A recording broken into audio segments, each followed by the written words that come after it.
Gempa bermagnitudo 6,7 mengguncang Kabupaten Malang, Jawa Timur, dan sekitarnya pada Sabtu tanggal 10 April tahun 2021 sekitar pukul 14 waktu Indonesia Barat.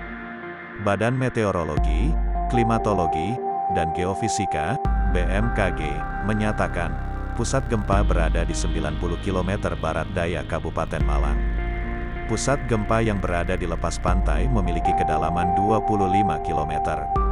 Menurut BMKG, gempa ini tidak berpotensi menimbulkan gelombang tsunami.